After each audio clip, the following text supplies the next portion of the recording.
అండి, అందరికీ నమస్తే. అందరు ఎలా ఉన్నారు? బాగున్నారా? సో ఆరెంజ్ కలర్ ఇడ్లీ అనుకుంటున్నారు, నేనే చెప్పేస్తానండి. ఈ సీజన్లో దొరికే తాటి ఇడ్లీ, తాటి ఇడ్లీ ఏంటని ఆలోచించొద్దు, బట్ ట్రై చేసా ఫస్ట్ టైము. టేస్ట్ మాత్రం సూపర్ అండి. అంటే ఆయిల్ లేకుండా సో ఎలా ప్రిపేర్ చేసుకోవాలో చూద్దాం, వచ్చేయండి. మరి దీనికి ముందుగా మనం తీసుకోవాల్సింది తాటి పేసం, తాటికాయలో ఉండే పల్ప్ తీయాలన్నమాట. సో ఫ్రెష్ కాయలు ఒక 3 తీసుకున్నానండి. సో మొత్తం వేయలేదు. సో ఏం చేస్తానో చూపిస్తాను చూడండి. సో పైన ఉన్న దాన్ని ఇలాగా ఓపెన్ చేసేసుకోవాలి. సో చుట్టూ ఉన్న బ్లాక్ని రిమూవ్ చేసేసి ఆ లోపల 3 ఉంటాయి కదా. సో అంటే కొన్ని తాటికాయలకేమో 2 ఉంటాయి, సో కొన్ని వాటికి 3 ఉంటాయి.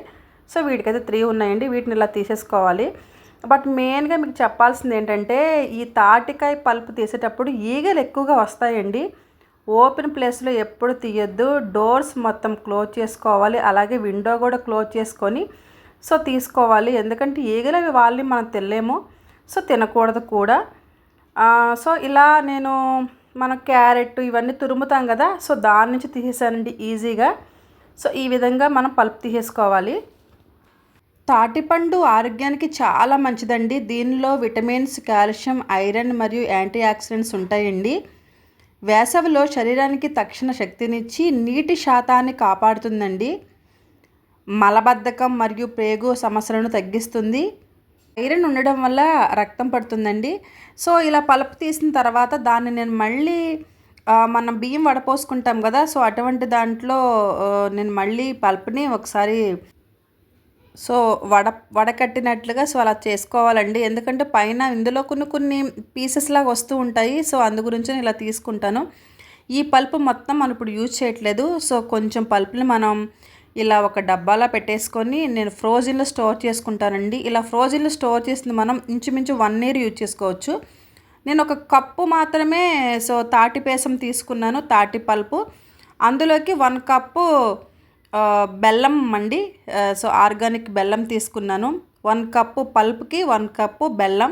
సో ముందుగా ఈ రెండింటిని కూడా కొంచెం బాగా కలిపేసుకోవాలి.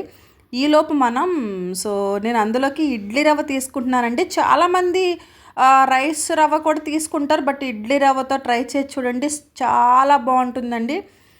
స్పాంజ్లా ఉంటాయన్నమాట. ఖచ్చితంగా వాష్ చేసుకున్న తర్వాత సో వీటిని మనం వేసుకోవాలండి. చాలామంది డైరెక్ట్గా వేస్తూ ఉంటారు, బట్ అది కరెక్ట్ కాదన్నది నా ఒపీనియన్.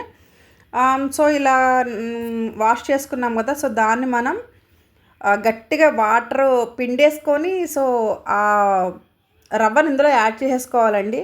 సో రవ్వ మొత్తాన్ని కూడా పల్పండు బెల్లం పౌడర్ కలిపాం కదా, సో అందులో వేసేసుకుందామండి. అలానే ఒక చిటికెడు సో యాలకుల పౌడర్ వేసుకోవాలి. మంచి అరోమా వస్తుందండి. సో చాలా బాగుంటుంది.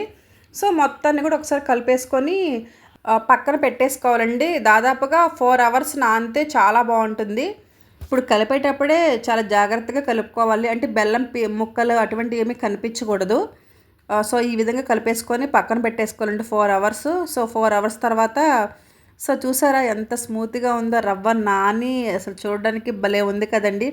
ఇలానే తినేయాలనిపిస్తుంది, బట్ ఇలా తినకూడదు. ఇప్పుడు మనం సో ఇడ్లీ ప్లేట్స్ తీసుకొని దానికి గీ అప్లై చేసుకుందామండి. సో నేను ఆల్రెడీ గీ అప్లై చేసేసాను. దీనికి అసలు ఆయిల్ కానీ ఏం అవసరం లేదు. ఇలా మనం ఇడ్లీ వేసేసుకోవడం. నేను 2 plates వేసాను. నార్మల్గా మనం ఎలా అయితే ఇడ్లీ కుక్ చేసుకుంటామో సేమ్ అంతేనండి, అలా కుక్ చేసేసుకోవడమే. అంటే ఫస్ట్ ఇడ్లీ గిన్నెలో కొంచెం వాటర్ తీసుకొని ఈ తాటి ఇడ్లీ ప్లేట్ అందులో పెట్టేసుకొని పైన లిడ్ పెట్టేసుకోవడమే. సో ఇంకా కొంచెం పిండి మిగిలితే సో ఒక రొట్టె కూడా వేసానండి. ఈ తాటి రొట్టె కూడా వేసాను అనమాట. సో చూసారా మన ఇడ్లీ అయితే రెడీ అయిపోయింది. అయితే ఒకసారి చెక్ చేసుకోవాలండి లోపల ఉడికిందో లేదో అని. చూసారా, సో స్పూన్కి అంటలేదు, అంటే సో ఇడ్లీ అనేది మంచిగా కుక్ అయిపోయింది. సో చాలా బాగుందండి ఇడ్లీ. నేను ఫస్ట్ టైం ట్రై చేశాను. ఫస్ట్ మా హస్బెండ్ ఇది విని తాటి ఇడ్లీనా అని క్వశ్చన్ మార్క్ పెట్టారు ఫేస్, బట్ తిన్న తర్వాత సూపర్ ఉందన్నారండి. ఓకేనండి, మీకు ఎలా అనిపించిందో కామెంట్ చేయండి. అలానే ఇలాంటి మరెన్నో వీడియోస్ కోసం నా ఛానల్ మాత్రం ఫాలో అవ్వడం మాత్రం అస్సలు మర్చిపోవద్దు. ఓకేనండి, థ్యాంక్ యూ ఫర్ వాచింగ్.